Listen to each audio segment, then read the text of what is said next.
Personal finance ప్రపంచంలో కొన్ని పుస్తకాలు వచ్చి వెళ్ళిపోతాయి, కానీ కొన్ని మాత్రం మన ఆలోచన విధానాన్నే మార్చేస్తాయి. అటువంటిదే రిచ్ డాడ్ పూర్ డాడ్. అసలు ఈ పుస్తకం ఎందుకంత ఫేమస్ అయింది? దానిలో అంతగా ప్రభావితం చేసే కీలక పాఠాలు ఏమున్నాయో రండి ఇప్పుడు తెలుసుకుందాం. అసలు ఈ పుస్తకం స్టార్ట్ అవ్వడమే ఒక పెద్ద షాక్తో. అదేంటంటే ధనవంతులు డబ్బు కోసం పని చెయ్యరట, వాళ్ళు డబ్బునే తమ కోసం పనిచేసేలా చేస్తారట. ఒక్కసారి ఆలోచించండి, ఇది మనం చిన్నప్పటినుండి వింటున్న దానికి పూర్తిగా రివర్స్ కదా. ఆ ఒక్క వాక్యమే నిజానికి ఈ పుస్తకం మొత్తం సారాంశాన్ని చెప్పేస్తుంది. సరే, ఈ పుస్తకం అంత పాపులర్ అవడానికి కారణమేంటో తెలుసా?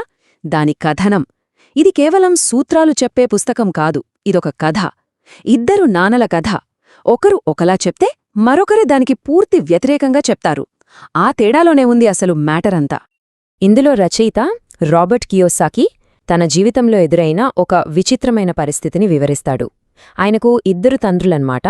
ఒకరు తన స్వంత నాన్న, అంటే పూర్ డాడ్. ఇంకొకరు తన బెస్ట్ ఫ్రెండ్ వాళ్ల నాన్న, ఆయనే రిచ్ డాడ్. విచిత్రమేంటంటే ఒకరు ఇది కరెక్ట్ అని చెప్తే ఇంకొకరు అది పూర్తిగా తప్పు అనేవాళ్లు. ఇక్కడే అసలు ట్విస్ట్ మొదలవుతుంది. వాళ్ల పూర్ డాడేమో బాగా చదువుకున్న వ్యక్తి, పెద్ద ఉద్యోగం, అయినా సరే ఎప్పుడూ ఆర్థికంగా ఇబ్బందుల్లోనే. మరోవైపు రిచ్ డాడ్ పెద్దగా చదువుకోలేదు, కానీ ఒక సక్సెస్ఫుల్ వ్యాపారవేత్త, బోల్డ్ సంపద. చూసారా, ఈ తేడానే ఈ పుస్తకానికి మొత్తం పునాది. అంటే వాళ్ళిద్దరి మధ్య తేడా కేవలం డబ్బులో కాదు, వాళ్ల ఆలోచనా విధానంలోనే ఉంది.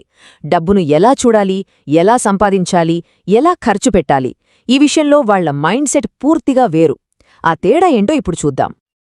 ఇక వాళ్ళిద్దరి నమ్మకాల మధ్య ఉన్న తేడా చూస్తే ఆశ్చర్యపోతాం.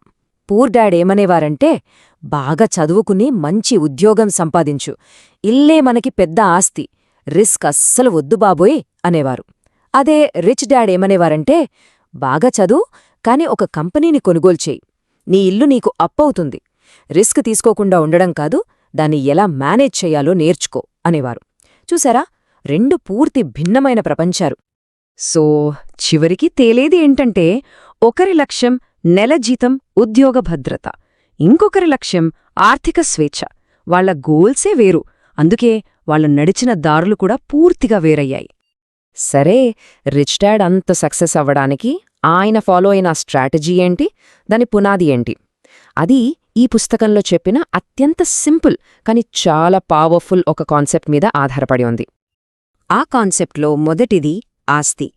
నిర్వచనం చాలా చాలా సింపుల్. ఏదైనా సరే మీ జేబులోకి డబ్బును తీసుకొస్తే అది ఆస్తి, అంతే. దానికి ఆపోజిట్ అప్పు. అంటే ఏదైనా ఒకటి మీ జేబులోంచి డబ్బును బయటకు తీసుకెళ్తుంటే అది అప్పు. బస్ ఈ రెండింటి మధ్య తేడాను అర్థం చేసుకోవడమే ఆర్థికంగా ఎదగడానికి మొదటి అడుగు అని చెప్తారు రిచ్ డాడ్. కొన్ని ఉదాహరణలు చూద్దాం.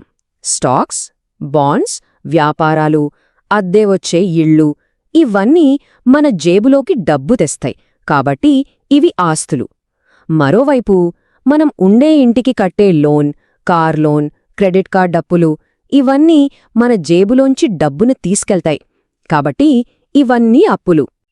అందుకే ఈ పుస్తకం చెప్పే కోర్ స్ట్రాటజీ ఏంటంటే, మీకొచ్చే జీతంతోనో ఆదాయంతోనో ఖర్చయిపోయే అప్పులు కొనకండి, బదులుగా మీకోసం డబ్బు సంపాదించి పెట్టే ఆస్తులను కొనండి, వాటిని నిర్మించుకోవడంపైనే ఫోకస్ పెట్టండి.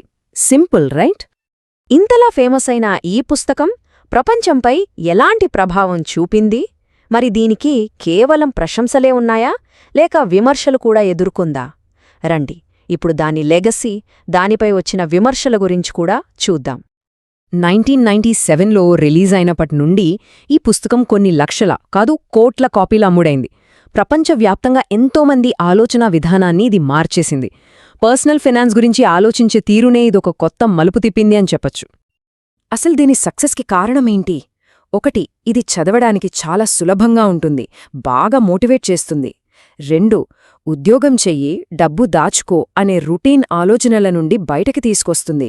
ప్యాసివ్ ఇన్కమ్ లాంటి పవర్ఫుల్ కాన్సెప్ట్స్ని పరిచయం చేస్తుంది. అందుకే ఫైనాన్స్ గురించి నేర్చుకోవడం మొదలుపెట్టేవారికి ఇదొక పర్ఫెక్ట్ స్టార్టింగ్ పాయింట్. అయితే నాణ్యానికి రెండో వైపు కూడా ఉంటుంది కదా. ఈ పుస్తకంపై కొన్ని విమర్శలు కూడా ఉన్నాయి. ఏంటంటే ఇది చాలా విషయాలను ఓవర్ సింప్లిఫై చేస్తోందని, స్టెప్ బై స్టెప్ గైడెన్స్ ఇవ్వదని అంటారు. అంటే ఇది కేవలం మోటివేషనల్గానే ఉంటుంది కానీ టెక్నికల్ డీటెయిల్స్ ఉండవని విమర్శించేవాళ్లు కూడా ఉన్నారు.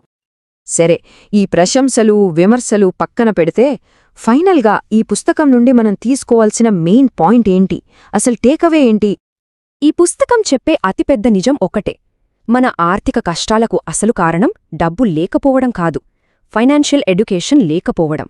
స్కూళ్లల్లో, కాలేజీల్లో మనకు నేర్పని ఈ ఆర్థిక అక్షరాస్యతే అసలైన సంపదకు తాళం చెవి. సో ఫైనల్గా చెప్పాలంటే రిచ్ డాడ్ పూర్ డాడ్ ఒక హౌ టు గైడ్ కాదు. అంటే ఇలా చెయ్యండి అలా చెయ్యండి అని చెప్పే మాన్యువల్ కాదు. ఇది డబ్బు గురించి మన ఆలోచన విధానాన్ని, మన మైండ్ సెట్ని మార్చుకోవడానికి ఒక పిలుపు లాంటిది. ఒక ఫండమెంటల్ షిఫ్ట్కి ఇది కేవలం ఒక ప్రారంభం మాత్రమే. ఈ విశ్లేషణను ఒక్క ఆలోచింపజేసే ప్రశ్నతో ముగిద్దాం. ఇంతకీ ఆర్థిక విషయాల్లో మన అజ్ఞానానికి మనం చెల్లించే అసలైన వెల